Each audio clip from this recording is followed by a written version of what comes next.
नमस्कार, हिमाचल दिन भर में आपका स्वागत है। मैं हूं पंकज पंडित। आप देख रहे हैं समाचार fast to the point. Himachal में जुड़वा बच्चे गुम करने के आरोप निकले झूठे। अस्पताल प्रबंधन महिला पर करेगा कानूनी कार्रवाई। हिमाचल में योग दिवस का रहा धमाल। 20,000 स्थानों पर 2 लाख लोगों ने किया योग। हिमाचल में बनी 50 दवाएं निकली सब स्टैंडर्ड। पुलिस कांस्टेबल भर्ती परीक्षा में लोक सेवा आयोग ने नकल के आरोपों को किया खारिज और दी चेतावनी। आइए अब खबरें शुरू करते हैं विस्तार से। हिमाचल प्रदेश की राजधानी शिमला स्थित कमला नेहरू अस्पताल में फर्जी डिलीवरी और जुड़वा बच्चों के गुम होने का अजीब गरीब मामला सामने आया। करसोग क्षेत्र की एक महिला ने अस्पताल के डॉक्टरों पर गंभीर आरोप लगाए, जिसके बाद पूरे स्टाफ में ही हड़कंप मच गया। आनन फानन में अस्पताल प्रबंधन ने इसकी जांच करवाई। आरोपों के बाद महिला का मेडिकल टेस्ट भी करवाया गया। मेडिकल रिपोर्ट में महिला द्वारा लगाए गए आरोप झूठे पाए गए हैं। अस्पताल प्रबंधन ने इसके बाद महिला के खिलाफ एफआईआर करवा दी है और कानूनी कार्रवाई की मांग की है। पुलिस अब इस मामले की जांच में जुट गई है। ये पता लगाया जा रहा है कि आखिर महिला ने मनगढ़ंत कहानी क्यों रची। आइए आपको पूरा मामला समझाते हैं कि शुक्रवार को एक महिला ने आरोप लगाया कि उसने जुड़वा बच्चों को जन्म दिया है। इसके बाद उनकी मौत और डॉक्टरों ने उन्हें गायब कर दिया। इसके बाद महिला, उसका पति और परिवार के लोग देर रात तक अस्पताल में हंगामा करते रहे। महिला का आरोप है कि वह 10 बजे कमला नेहरू अस्पताल पहुंची। यहाँ माइनर ओटी में डॉक्टरों से उसकी डिलीवरी करवाई, उसके जुड़वा बच्चों को जन्म दिया, मगर बाद में बच्चों को गायब कर दिया गया। इसके बाद जैसे ही ये मामला पुलिस तक पहुंचा, पुलिस ने अस्पताल परिसर में लगे सीसीटीवी फुटेज की जांच की तो इसमें महिला अपने पति के साथ अस्पताल परिसर में घूमती दिखाई दे रही है, लेकिन ना ही वह माइनर ओटी और ना ही लेबर रूम में प्रवेश करते नजर आई। सुबह 10:24 बजे अस्पताल में महिला दाखिल जरूर हुई है। इसके बाद वह लेबर रूम से बाहर से होते हुए ओपीडी ब्लॉक में गई। सीसीटीवी की फुटेज के अनुसार 10:36 पर महिला माइनर ओटी की ओर बढ़ी। 10:38 पर वह प्री नेटल एरिया में पहुंची। 10:52 पर वह मुख्य गेट से बाहर निकल गई। पुलिस ने महिला से अस्पताल से संबंधित दस्तावेज मांगे, लेकिन महिला का परिवार कोई भी दस्तावेज नहीं दिखा पाया। डॉक्टरों ने यूरिन प्रेगनेंसी टेस्ट करवाया, लेकिन वह भी नेगेटिव निकला। रिपन अस्पताल की जांच रिपोर्ट में भी प्रेगनेंसी की बात जो है वो झूठी निकली।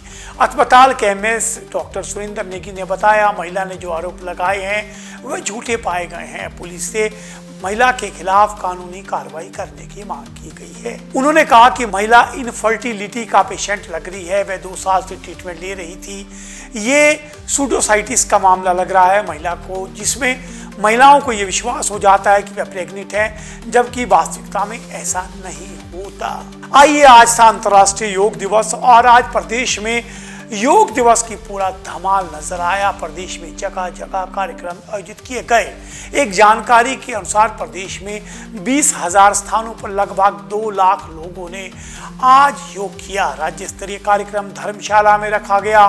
धर्मशाला के खेल परिसर में बड़ी संख्या में स्थानीय लोगों के साथ साथ अधिकारी व नेताओं ने योग किया। हालांकि ऐसा बताया जा रहा था कि मुख्यमंत्री सुखविंदर सिंह सुक्खू राज्य स्तरीय कार्यक्रम में भाग ले सकते हैं, मगर आखिरी वक्त तक उनका कोई कार्यक्रम जारी नहीं किया गया और ना ही वह धर्मशाला गए। मुख्यमंत्री ने सरकारी आवास ओक ओवर में ही योगाभ्यास किया। उधर राजभवन में राज्यपाल श्री प्रताप शुक्ल, उनके स्टाफ और पत्रकारों ने योग किया। राज्यपाल ने प्रदेशवासियों को अंतर्राष्ट्रीय योगा दिवस की बधाई दी और रोजाना योग करके अपने जीवन को स्वस्थ बनाने की अपील की। इसी तरह अलग जिलों और स्कूलों में योग दिवस पर कार्यक्रम आयोजित किए गए। राज्य स्तरीय कार्यक्रम धर्मशाला में आयोजित किया गया, जिसमें आयुष मंत्री यादविंदर सिंह गोमा जो है वो इस कार्यक्रम में मौजूद रहे। उनके साथ केवल सिंह पठानिया सहित अन्य अधिकारी व नेता भी मौजूद थे। अब बात करते हैं हिमाचल प्रदेश में बनी दवाइयों के सैंपल फेल होने की खबर पर। केंद्रीय औषधि मानक नियंत्रण संगठन यानी CDSCO की जांच में चौंकाने वाले तथ्य सामने आए हैं। जांच में प्रदेश में बनी 37 दवा कंपनियों की 50 मेडिसिन के सैंपल फेल हो गए हैं। कुछ कंपनियां तो ऐसी है जिनके 1 से ज्यादा दवाओं के सैंपल मानकों पर खरा नहीं उतर पाए हैं। पूरे देश में 186 दवाइयों के सैंपल फेल पाए गए हैं, जिनमें कि हिमाचल प्रदेश के सबसे अधिक सैंपल है।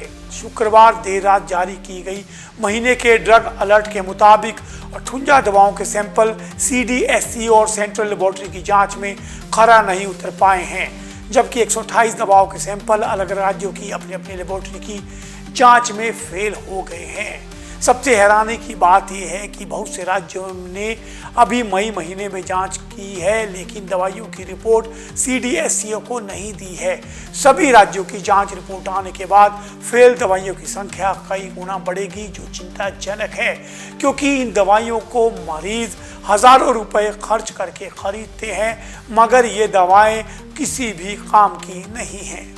जिन दवाइयों के सैंपल फेल हुए हैं उनका उपयोग एसिडिटी, बुखार, पेट के अल्सर, हाई BP, सूजन और आर्थराइटिस जैसी बीमारियों के उपचार में इस्तेमाल किया जाता है। हिमाचल प्रदेश के कालाम, सोलन, बद्दी, बरोटीवाला, नालागढ़, पांवटा साहिब, ऊना और कांगड़ा में दवाइयां बनाई जाती हैं और पिछले काफी अरसे से लगातार प्रदेश में बढ़ेंगी दवाइयों की गुणवत्ता पर सवाल उठ रहे हैं और सैंपल लगातार फेल हो रहे हैं, लेकिन अभी तक सरकार की ओर से कोई भी बड़ी कार्रवाई होती नजर नहीं आई है। हर बार की तरह ड्रग कंट्रोलर मनीष कपूर के अनुसार ड्रग अलर्ट में जिन उद्योगों की दवाइयों के सैंपल फेल हुए हैं उन्हीं सभी कंपनियों को नोटिस जारी किए जाएंगे। संबंधित दवाओं का स्टॉक बाजार में नहीं भेजने के निर्देश दिए जाएंगे। जिन कंपनियों की दवाइयों के सैंपल बार बार फेल हो रहे हैं उन्हें चिन्हित कर सख्त कार्रवाई की जाएगी। अब देखना है कि विभाग क्या सख्त कार्रवाई करता है। आपको बता दें, CDSCO हर महीने अलग अलग ड्रग अलर्ट जारी करता है। देश समेत हिमाचल प्रदेश में हर महीने बड़ी संख्या में दवाओं के सैंपल फेल होते हैं। यह सीधे तौर पर मरीजों की जान से खिलवाड़ है और सरकार को इस मामले को गंभीरता से लेते हुए कार्रवाई करनी चाहिए। आइए अब बात करते हैं पुलिस भर्ती की। पुलिस भर्ती को लेकर के काफी विवाद चल रहा है, उस पर राजनीति भी शुरू हो गई है। इसी बीच हिमाचल प्रदेश लोक सेवा आयोग ने 15 जून को आयोजित पुलिस कांस्टेबल भर्ती परीक्षा में नकल और धोखाधड़ी के आरोपों को सिरे से खारिज कर दिया है। आयोग ने आज बाकायदा स्पष्टीकरण जारी किया है कि परीक्षा पूरी पारदर्शिता और उच्च सुरक्षा मानकों के साथ जिला प्रशासन के सहयोग से संपन्न करवाई गई थी। सोशल मीडिया पर चल रही इन अफवाहों को भ्रामक बताते हुए आयोग ने कहा कि यह सब निराधार है और चेतावनी दी कि ऐसी अस्पष्ट जानकारी फैलाने वालों के खिलाफ सख्त कानूनी कार्रवाई की जाएगी। आपको बता दें कि सोशल मीडिया पर वायरल हो रहे कुछ वीडियो और पोस्ट में दावा किया जा रहा था कि पुलिस कांस्टेबल परीक्षा में नकल हुई है। इन आरोपों के बाद लोक सेवा आयोग ने तत्काल कार्रवाई करते हुए मामले की गहन जांच शुरू कर दी है। आयोग ने CCTV फुटेज, विभिन्न परीक्षा केंद्रों से प्राप्त रिपोर्टों और अन्य उपलब्ध साक्ष्यों की बारीकी से समीक्षा की है। हालांकि आयोग ने बताया कि अब तक की जांच में नकल या किसी भी अनुचित साधन के उपयोग का कोई ठोस प्रमाण नहीं मिला है।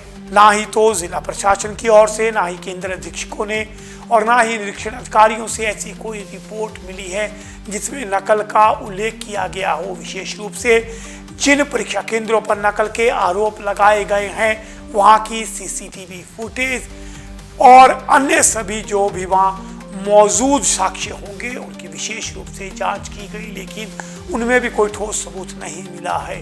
लोक सेवा आयोग ने जनता से अपील की है कि पारदर्शिता व जवाबदेही में आयोग की प्रतिबद्धता पर विश्वास रखें। यदि किसी भी अभ्यर्थी को परीक्षा से संबंधित कोई भी शिकायत, आपत्ति है तो आयोग उन्हें सीधे संपर्क करे। प्राप्त सभी शिकायतों की पूरी निष्पक्षता के साथ जांच की जाएगी और आवश्यक कार्रवाई सुनिश्चित की जाएगी।